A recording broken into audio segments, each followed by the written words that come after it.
کہ میں نے وہ کام کر دیا جس سے شیخ خوش ہو جاتے ہیں. تو جب ایک بیٹا اپنے باپ کے حکم پہ عمل کرتا ہے تو اسے خوشی حاصل ہوتی ہے.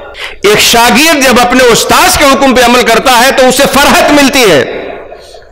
ایک مرید جب اپنے پیر کے حکم پہ عمل کرتا ہے تو مسرت و شادمانی کا احساس ہوتا ہے.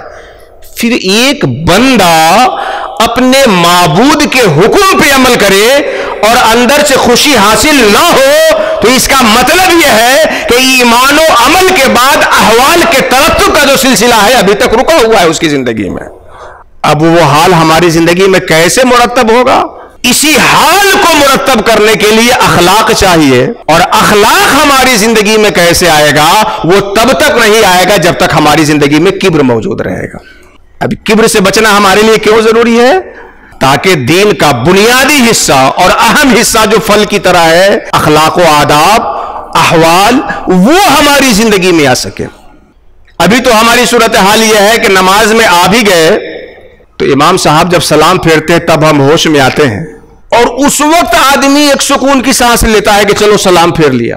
جب آپ زکوٰۃ ادا کرتے ہیں رمضان کے مہینے میں تو یا کوئی آپ سے مانگنے آ گیا اور آپ اس کو جب پیسہ دیتے ہیں تو دینے کے بعد کیا ہمیں خوشی حاصل ہو جاتی ہے کہ اللہ کو جو کام پسند ہے وہ میں نے کر دیا، یا اس کو کرنے کے بعد اندر کے کچوٹ اتنا رہتا ہے کہ وہ 10 روپے کی لات اس قدر ہمیں ستاتی رہتی ہے کہ رات کو آنکھیں جب کھولتی ہے تب بھی اس کی ٹیس ہمیں محسوس ہوتی ہے؟ اگر نماز سے سلام پھیرنے کے بعد ہمیں دوسری نماز کا اشتیاق نہیں ہو رہا ہے تو اس کا مطلب یہ ہے کہ ہماری نماز پہ حال کا ترتب نہیں ہو رہا ہے.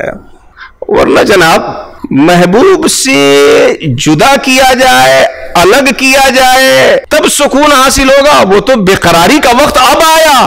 الصلاۃ معراج المومنین، نماز مومن کی معراج ہے. سلام پھیرنے کے بعد آپ لوٹ رہے ہیں اور اب آپ کو سکون مل رہا ہے. سلام پھیرنے کے وقت تو یہ اشتیاق غالب ہونا چاہیے کہ پھر کب معراج کا وقت آتا ہے محبوب سے ملاقات کی گھڑی آتی ہے. یہ کیوں نہیں ہو رہا ہے؟ وہ اس لیے نہیں ہو رہا ہے کہ ابھی ہمارے اعمال پہ احوال مرتب نہیں ہو رہے ہیں. تو ایمان کے بغیر وہ عمل نہیں جس پہ حال مرتب ہو، اور عمل ہو مگر حال مرتب نہیں ہے تو اس درخت کی طرح ہے جس پہ پھل نہیں ہے. تو ہمیں اپنا عقیدہ بھی صحیح کرنا ہے، ہمیں اپنا عمل بھی صحیح کرنا ہے، اور اپنے اعمال پہ احوال کو مرتب کرنے کا شعور بھی حاصل کرنا ہے. عقیدہ کیسے صحیح ہوگا؟ اہل سنت و جماعت کے عقیدے پہ رہنا ہے اور اس میں یقین کی کیفیت پیدا کریے. عقیدے کے باب میں یقین، عمل کے باب میں اخلاص، اور اخلاق و آداب اور احوال کے باب میں جو سب سے پہلا امر آپ کے اوپر لازم ہے وہ یہ کہ اپنے اندر سے کبر نکالیے اور عجز کو اپنے اندر لائیے. یہ دین کا جو تیسرا بنیادی حصہ ہے یہ ہمارے اندر کب آئے گا؟ جب ہمارے اندر عجز ہوگا اور ہم اپنے اندر سے کبر کو نکالیں گے. ابھی تو صورتحال یہ ہے کہ اگر ہم کسی مجلس میں جاتے ہیں تو اوگا چوگا پہلے اپنا صحیح کریں گے اور جانے کے بعد بھی یوں بیٹھیں گے کہ تھوڑا وزاداری میں کمی نہ آنے پائے. ایسے لوگ بھی ملتے ہیں جو نعرہ لگانے کے لیے اور واہ صاحب کہنے کے لیے کچھ لوگ پیسہ دے کے لے جائے گئے ہوتے ہیں، اور جانے کے بعد آپ کے مذمومہ تصورات کے مطابق جب آپ کو جگہ نہ ملی، آؤ بھگت سے آپ کا استقبال اور سواگت نہ ہوا، تو وہاں رہ کر کے بھی ایسے رہتے ہیں کہ بھاگے رہتے ہیں، اور آئندہ پھر پورے پورے پہ بھاگے رہنے کی ہی کوشش کرتے ہیں. عہد کیجئے اس مجلس کے صدقے طفیل کہ ہم جب بھی کسی اہل ایمان کی مجلس میں جائیں تو نیت یہ ہونی چاہیے کہ سب سے گنہگار میں ہوں، اللہ وہاں جانے کی برکت سے میری مغفرت فرمائے. کسی بھی اہل ایمان کی مجلس میں جانے سے پہلے یہ نیت کریے، آپ اپنے دل میں سوچئے. حد ہو گئی جناب. مسجد میں جب ہم جاتے ہیں کس لیے جاتے ہیں؟ عبادت کے لیے. عبادت عاجزی کے لیے. مسجد میں کس لیے گئے؟ عاجزی کے لیے. اور وہاں اگر جس جگہ پہ آپ ڈیلی بیٹھ رہے ہو اور وہاں کوئی محلے کا ایک غریب آدمی جس کو سماجی طور پر عزت نہیں دی جاتی وہ بیٹھ گیا ہو تو اس طرح تیرچھی نظر سے تاکیں گے کہ صاحب آپ کے باپ کی رجسٹری زمین اس نے ہڑپ لی ہو. مسجد میں اللہ کی عبادت کے لیے آئے ہیں اور یہاں بھی غرور اتنا سر چڑھا ہوا ہے کہ پردھان جی کی جگہ ہے تو وہ مکھیا جی کا تولیہ ہے، یہ فلاں جی کا مصلہ ہے، فلاں جی کا لوٹا ہے. جہاں بھی اہل ایمان کی مجلس میں جائیں سب سے کم تر اپنے آپ کا سمجھے. اور یہ تو میں اس لیے کہہ رہا ہوں کہ آپ اس لیول سے شروع کر دیں کام، ورنہ تو بات تو اس میں بہت آگے تک کہی گئی ہے۔ خیر، عجز ہمارے اندر اس لیے آنا چاہیے کہ اخلاق ہمارے اندر آ سکے، کبر اس لیے ختم ہونا چاہیے کہ عجز آ سکے۔ اب اس پہ آگے گفتگو کرنے سے پہلے میں امام بخاری کے پاس چلتا ہوں۔ انہوں نے کبر کے باب میں کون کون سی روایتیں پیش کی ہیں اور کبر کو کس طرح سمجھایا ہے۔ بخاری شریف میں امام بخاری رحمۃ اللہ تعالی علیہ باب الکبر، کبر کے نام سے ایک عنوان قائم کرتے ہیں، باب قائم کرتے ہیں، اور اس میں 3 روایت لاتے ہیں۔ امام بخاری کے بارے میں کہا گیا ہے کہ وہ جو ابواب قائم کرتے ہیں بخاری کے اندر، تو ابواب کے قیام میں اور ان ابواب میں جو وہ روایتیں پیش کرتے ہیں، تو ابواب کے قیام کی ترتیب میں اور اس میں روایتوں کے بیان میں جو ان کا فقہ چھپا ہوا ہوتا ہے، وہ صحت سند سے کہیں زیادہ قابل التفات ہوا کرتا ہے، کیونکہ سند تو مسلم ہی ہے، لیکن وہ جو جس باب کے بعد جو باب قائم کر رہے ہیں اور جس باب میں جو روایت لا رہے ہیں، یہ سمجھنا خاص طور پر ان کی فقاہت کو سمجھنے کے مرادف ہوتا ہے۔ امام بخاری نے اس باب میں جو 3 روایتیں لائی ہیں، اس میں سب سے پہلی روایت یہ ہے کہ سرکار کی ایک اونٹنی تھی، صحابہ کرام ادب سے اپنے سواری کو جب بھی سفر چلتے راستے میں رہتے تو سرکار کی اونٹنی سے آگے نہیں لے جاتے، پیچھے رکھتے تھے۔ ایک مرتبہ ایک بدو آیا، دیہاتی آیا، بالکل ہٹھا کھٹا نوجوان اونٹ لے کر کے، اور وہ سرکار کی اونٹنی سے آگے اپنے اونٹنی کو لے کر کے اپنے اونٹ کے لے کو چلا گیا۔ صحابہ پہ یہ بات بہت گرا گزری، آپس میں بات ہونے لگی کہ فلاں کے اونٹ نے تو فلاں کی اونٹنی نے تو سرکار کی اونٹنی کو پیچھے کر دیا، سرکار کی اونٹنی سے اپنی اونٹنی آ کے لے کے چلا گیا۔ سرکار کے پاس جب یہ بات پہنچی، سرکار جب اس بات کو سنتے تو کہتے ہیں کہ اس روئے زمین پہ کبریائی صرف اللہ کا حق ہے۔ یہ روئے زمین تو صرف سمجھانے کے لیے، کیونکہ ہم یہی دیکھ رہے ہیں، یہی سمجھ رہے ہیں، ورنہ تو علی الاطلاق کی کبریائی اللہ کا حق ہے۔ پیارے آقا فرماتے ہیں کہ جو بھی بڑھے گا، اللہ کا حق یہ ہے کہ اللہ اسے ذلیل کر دے گا، اسے نیچا کر دے گا، اسے رسوا کر دے گا۔ جو آگے بڑھے گا اللہ اسے نیچا کر دے گا، اور اسی کا عکس بنے گا کہ جو اللہ کی عظمت کو تسلیم کرتے ہوئے نیچے بڑھے گا، اللہ اسے اٹھا کے اوپر کر دے گا۔ اس کے بعد ایک دوسری روایت بخاری شریف کی ہے جو کبر کے باب میں امام بخاری نے، پھر تینوں روایتوں کو سنیے، اس کے بعد باب سے مطابقت اور فلسفہ دیکھیے امام بخاری کا۔ دوسری روایت یہ ہے کہ سرکار بیٹھے تھے، صحابہ بیٹھے تھے، ایک بڑا ہی لہیم و شہیم اچھے خاندان اور قبیلے کا شخص گزرا۔ سرکار نے صحابہ سے پوچھا کہ اے صحابہ، یہ جو جا رہا ہے جانتے ہیں اس کو؟ کہا یا رسول اللہ، یہ تو بڑا عظیم آدمی ہے، اس کا کیا کہنا؟ فلاں سردار کا، فلاں قبیلے کا سردار ہے یہ، اگر کوئی بات کہہ دے تو اس کی قبول کو ہونی چاہیے، اگر کسی کے ہاں وہ سفارش کر دے تو اس کی سفارش قبول ہونی چاہیے، اگر وہ کسی کے ہاں رشتے نکاح بھیجے تو وہ اس لائق ہے کہ اس کے رشتے نکاح کو قبول کر لیا جائے، بڑا عظیم آدمی ہے۔ اچھا، اللہ کے رسول سن لیتے اور چپ رہتے ہیں۔ پھر کچھ ہی دیر کے بعد، بہت زیادہ وقفہ نہ ہوا تھا کہ فقراء مسلمین میں سے ایک شخص گزرا وہاں سے، اور سرکار پوچھتے ہیں کہ اس کے بارے میں تم لوگ کیا کہتے ہو، اس فقیر کے بارے میں، اس جس کو لوگ کچھ نہیں سمجھتے؟ صاحب نے کہا یا رسول اللہ، یہ تو بہت ہی سماج میں کم تر دبا کچلا آدمی ہے، اگر یہ نکاح کا پیغام بھیجے تو ایسا نہیں ہے کہ اس سے ساتھ نکاح کیا جائے، اگر یہ کوئی بات کہے تو وہ اس لائق نہیں ہے کہ اس کی بات کو قبول کرے۔ سرکار فرماتے ہیں کہ یہ جو جا رہا ہے، جس کو تمہاری نظر میں کوئی حیثیت نہیں ہے، وہ اس جیسے روئے زمین کے پورے انسانوں سے بہتر ہے۔